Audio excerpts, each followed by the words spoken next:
everyone, it's Nina and welcome back to my channel. For today's video, we are going to be taking a look at books that are great if you're just getting back into reading, or you feel like you've been in a little bit of reading slump and want something fresh and engaging. I want to make a list of books that I think are perfect if you want something that is engaging, fun, fast-paced, but always with a positive, uplifting ending. Not all of these are all of those things at once, but a lot of them are a good number of them. And generally are books where when I was at the end, I was like, yeah, I'm glad I read these. And now I'm excited at the prospect of reading more books to find more stories like these. I think these are books that anyone can like and jump into, even if you haven't read a book in years. So with that intro out of the way, let's get into the video. The first series I wanted to talk about is the Once Upon a Broken Heart series by Stephanie Garber. These are a YA fantasy romance that follows our main character, Evangeline Fox, who makes a deal with this immortal guy named Jax to help her. In exchange, Jax asks for 3 favors that leads Evangeline down this path that gets her involved with royalty, vampires, and all kinds of fantastical and whimsical forms of danger. I love this series because it's just so bright and whimsical. I probably will say the word whimsical a million times when talking about this series. The world that Stephanie Garber has created is just so fun and unique. I feel like it's more loosey-goosey in terms of its plot, and it's overall more about the vibes and the development of Evangeline and Jack's relationship. This is a good series if you're interested in getting into YA fantasy or fantasy overall, but you're not really sure you want a really strict magic system or a lot of intense world building. More so just a fantasy world that has a general fairy tale vibe. Next books I wanted to talk about are the Emily Wilde's Encyclopedia Fairies series by Heather Fawcett. This is a cozy fantasy series that follows Emily Wilde, who is traveling to this fictional Nordic town to study a rare type of fae for her encyclopedia. And she ends up running into her academic rival, Wendell Bambleby, who inserts himself into helping Emily with her research, much to her dismay. I feel like deep down this is a cozy fantasy that has a lot of heart and is good regardless of the genre. I feel like it's high stakes enough to keep you engaged, but given the format of being an epistolary novel, you obviously know everything works out at the end because the character is writing about everything that's happened after the fact. I feel like this book is perfect for someone that is usually someone that reads a lot of cozy mysteries, but is interested in getting into the fantasy genre.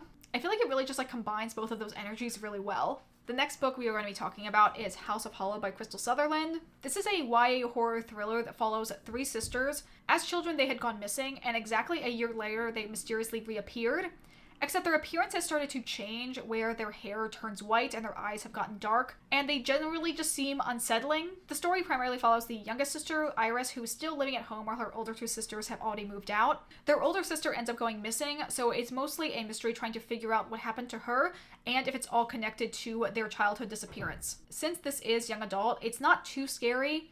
It's more so suspenseful with some body horror elements. But I think it's more so eerily beautiful versus gross body horror. I feel like the development of the mystery is really well done, and it's all kind of packaged up in the end with a neat little bow, with a bit of a hopeful open ending. Next book I wanted to talk about is Darius the Great is Not Okay by Adib Khurram. This is a YA contemporary that follows our main character Darius, who is a mixed Iranian and white teenager. His family is going to Iran so that Darius can meet his grandfather, who is slowly dying of an illness. And this is kind of the only time that Darius and his sister will be able to meet their grandfather in person before he passes. This book focuses on Darius being in his new environment, meeting his extended family, and gaining a new friend. I think this is one of the best YA contemporaries that feels applicable to both teens and adults alike in terms of subject matter and the way it represents that. Darius suffers from depression, and it's a big factor for the emotional parts of the book. Overall, this book focuses a lot on family connection and general family bonding. I really love Darius's relationship with his father specifically. I usually cry when I read books, but there's a part between Darius and his father in this that made me cry while I was on the bus going to work. And I feel like this book really made me think about how I'm going to interact with my own children in the future. I overall love seeing how books for teens will portray the parent characters, and I love teen books that really humanize the parents and show how a good parent and child relationship can be. This book also does have queer rep in Darius, but it's not really a main focus of the book. I feel like just reading summary you might think that's going to play a larger role, but it's more so on the sidelines and it becomes a greater focus in the sequel book instead. The next series I wanted to talk about is the Six of Crows duology by Leigh Bardugo. This is a YA fantasy heist book that follows a group of 6 people who are working to break out this scientist from a remote ice prison before he makes a drug that will basically screw over all of the magic users of this world. This book series is a huge booktube darling, and while I don't like it as much as other people do, I do think this book is very justified in its success. I feel like all of the crows have such detailed backstories that you learn slowly throughout the series that really helps inform them in the moment for why they do the things they do. And as a heist, there's a lot of action and classic like unforeseen drama that makes them have to change their plan and have a lot of chaotic fights and stuff. Next books I want to talk about are Cultish and Word Slut, which are both by Amanda Montell. Pretty much any Amanda Montell book would be on this list. I love her writing so much. These are both nonfictions that I feel so applicable to the world that we live in. This one focuses on cults, but not only in the traditional sense, it also focuses on like different forms of cultish language that have infiltrated the way we speak and like different paths of meaning making.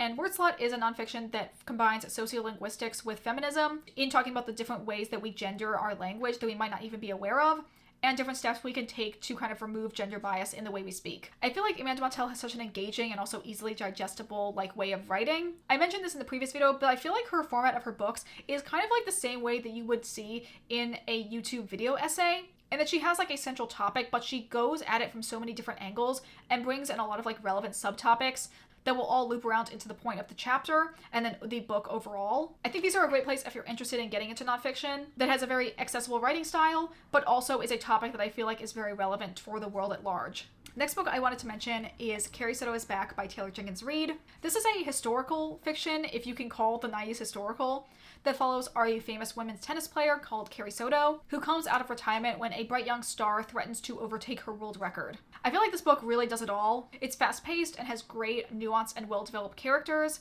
who feel a lot like real people, all on the backbone of a really good moral lesson that Carrie has to learn throughout the story, with that fun historical setting thrown in as well. I think a lot of people say if you want to get into Taylor Jenkins Reid, you should read her more popular books like Daisy Jones and the Six or The Seven Husbands of Evelyn Hugo, but I think this is the sleeper hit that really is the one people should be focusing on. Okay, next book I wanted to talk about is Red, White, and Royal Blue by Casey McQuiston. This book I just like because it's cute. Really, I think like any rom-com, cutesy contemporary romance could fill this spot, but I feel like this one really works for me because I think like this type of book should also have one, some stakes, and two, a like deeper message or like emotional connection over being 100% just fluff. And I feel like this book definitely delivers on that. Next book I wanted to talk about is Portrait of a Thief by Grace D. Lee. This is a heist book that follows 6 Chinese American college students who get tasked by this enigmatic Chinese company to steal back 5 Chinese artifacts that were stolen from China by Western powers and put in Western museums.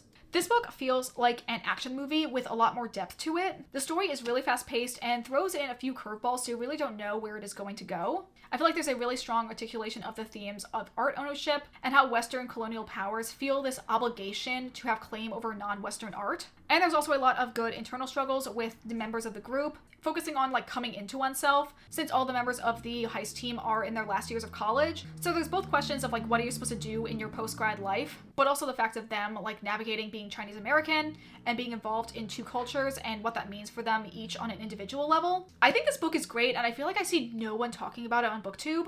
It's super underrated and I think a really great book that more people should check out. Okay, the last books I wanted to talk about for this video is kind of a general category, and those are like any Greek mythology retelling. Obviously, I brought out here the Song of Achilles by Madeline Miller, but I also think the works of Natalie Haynes or Jennifer Saint can fit this place as well. Let me know if I was the only one in middle school and high school that had so much content devoted to learning about Greco-Roman history and myths. I feel like in that ways, a lot of these Greek mythology retellings have like a nostalgic flavor to them, since so many of us are probably at least somewhat familiar with the stories that they're focusing on. I feel like if an adult Greek mythology retelling isn't really your speed, reading the Percy Jackson series is great if you want to get even more into the nostalgia. So that is a look at some of the, I think, the good like beginner books for getting into reading, or alternatives if you're trying to break out of a reading slump. I'd love to know if you've read any of these books I mentioned on this list and what you thought of them in the comments down below, or if you have another book that you read that helped break you out of a reading slump, or was the first gateway book that got you into reading as a whole. I'd love to see more recommendations from people in the comments down below. But that is going to be it for this video. If you guys enjoyed this video, consider liking, commenting, or subscribing if you aren't already. Consider following me on the Storygraph, which is linked in my description if you'd like to see my reading updates in real time. Also consider following my Bookstagram, which is linked in the description as well. But that is going to be it for me today. I hope you all have a wonderful day, and I will see you all in the next video. Bye!